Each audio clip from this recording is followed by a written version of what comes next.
اسی روایت پڑھتے ہیں. کیوں؟ اس روایت کو کہا جاتا ہے مسلسل بالاولیہ، یعنی سب سے پہلے اس طالب علم نے اپنے استاد سے یہ روایت سنی ہے، یہ سلسلہ چلا رہا ہے. اگرچہ یہ سلسلہ حضرت سفیان بن عیینہ تک ہی ہے، لیکن سفیان بن عیینہ سے لے کر آج تک جتنے محدثین ہیں سب کے سب سلسلہ وار کے بعد بتلاتے ہیں هذا اول حدیث سمعته من استاد. اس سب سے پہلے میں نے یہ حدیث استاد محمد سنی ہے، تو اس لیے میں نے بھی اسی سلسلے کی برکت کو حاصل کرنے کے لیے یہ روایت طالبات کے سامنے پڑھ دی ہے تاکہ طالبات کو بھی مسلسل بالاولیہ کی یہ سعادت حاصل ہو جائے. میں نے سب سے پہلے یہ روایت اپنے دو اساتذہ کرام سے واسطہ سنی ہے. ایک مولانا شیخ عبداللہ صاحب مالک عالمی شیخ جاتی دارالعلوم سے، اور حضرت مولانا محمد یونس صاحب جنگوری شیخ جاتی جامعہ مدارس سہارنپور سے. ان حضرات سے بارہا ان روایات سننے کا موقع ملا، لیکن سب سے پہلے حضرات سبھی روایت سنی ہے، اس لیے پہلے اسی روایت میں پڑھ دیا گیا ہے. اس کے بعد ظاہر ہے کہ جو باب یہ باب جو قائم کیا گیا ہے کتاب التوحید کے تحت. کتاب التوحید طالبات کو سمجھنے کی ضرورت ہے کہ کیا یہ مستقل کتاب ہے یا یہ اصل کتاب کا جز ہے.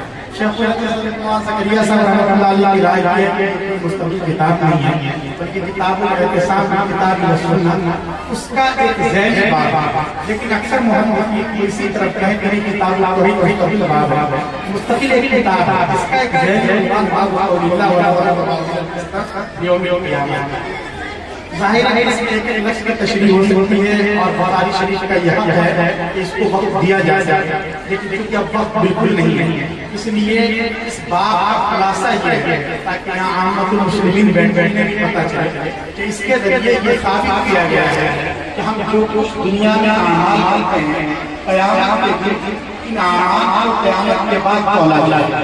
ایسا نہیں ہے کہ ہماری آنکھیں بند ہو گئی اور سارا نظام ختم ہو گیا، ایسا نہیں ہے، بلکہ اس کے بعد اصل زندگی شروع ہوتی ہے اور اللہ پاک انصاف کا ترازو قائم کریں گے. اللہ پاک انصاف کا کرسی پر ہوگا.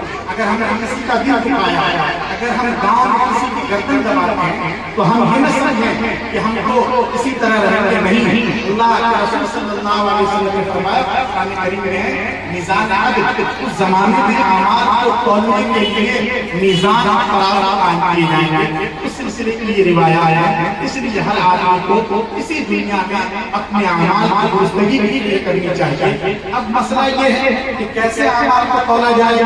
اعمال یہ کوئی نظر میں آنے والی چیز تو نہیں ہے نا. کسی خوشی کو آپ کیسے تول سکتے ہیں، کسی غمی کو کیسے تول سکتے ہیں، اسی طرح اعمال نظر میں آنے والی چیز نہیں، پھر کیسے اس کو تولا جائے گا. تو ظاہر ہے کہ اعمال کو تولا جائے گا، جن بشروں میں اعمال کے جاتے کو تولا جائے گا، یا اعمال کو انسان کی شکل دے دی جائے گا، ان انسانوں کو تولا جائے گا. لیکن اب یہ صحیح بات یہ ہے کہ اعمال کو ہی اللہ تولے گا. ہم اپنے عمل سے ہم کو سمجھنے کی کوشش کرتے ہیں. دیکھیے وہی کا آغاز وہاں ہوتا ہے جہاں ہمارے عمل کا سلسلہ ختم ہو جاتا ہے. اس لیے انبیاء کرام علیہ السلام وہ آگے اس کو بتانے کے لیے آئے. انبیاء اس دنیا میں انسانیت کے سب سے بڑے مسئلے ہیں، لیکن انبیاء نے کبھی یہ نہیں بتایا کہ تمہیں ٹرین کیسے چلانی ہے، ہوائی جہاز کیسے اڑانا ہے. کیوں؟ اس لیے کہ انسان آج اپنے عمل کے ذریعے ان چیزوں تک پہنچ سکتا ہے. انبیاء کو آگے کی بات بتانے آئے ہیں جہاں تک انسان چاہے سائنس ٹیکنالوجی کتنی ترقی کر جائے انسان نہیں پہنچ سکتا. انبیاء نے یہ بتایا ہے کہ جب آنکھ بند ہوگی اس کے بعد اصل زندگی ہوگی. انبیاء نے یہ بتایا ہے کہ قبر میں تم سے کیا سوال آئے گا. انبیاء نے یہ بتایا ہے کہ دوزخ کی آگ سے بچنے کا طریقہ کیا ہے.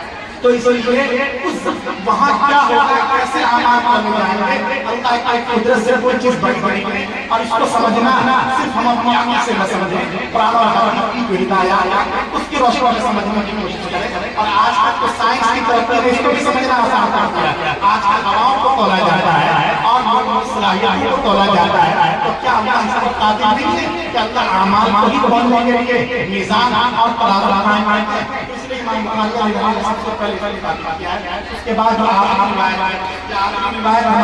طالبات آپ کے سامنے پڑھی ہے. اس طریقے کی اور بھی ویڈیو دیکھنا چاہتے ہیں تو ہمارے چینل کو سبسکرائب کریں اور دوستوں میں شیئر کرنا بالکل بھی نہ بھولیں. ملتے ہیں اگلے ویڈیو میں. تب تک کے لیے اپنا خیال رکھیں. فقط والسلام.